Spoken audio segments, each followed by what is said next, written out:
చెయ్యని దానిని నీ మీద పడితే నింద అంట. అర్థం కాదు. అది అట్లాంటి నిందలు మా మీద ఎన్ని వచ్చినాయో మేము చెప్పాలంటే సమయం సరిపోదు.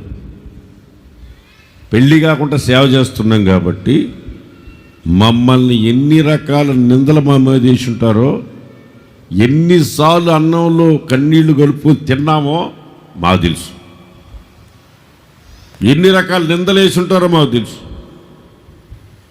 అర్థమైందా? ఆ నిందలు వేసినప్పుడు మేము నవ్వుకుంటాం, కొన్నిసార్లు బాధపడను. ఎందుకు బాధపడమంటే చేయలేదు కదా. చేస్తే పశ్చాత్తాపడతాం. చెయ్యని దాన్ని వేస్తే నింద అంటారు. ఒక నింద నీ మీద పడినప్పుడు దాని మీద నువ్వు స్టాండర్డ్గా నిలబడతావే, అదే నీకు ఐశ్వర్యం.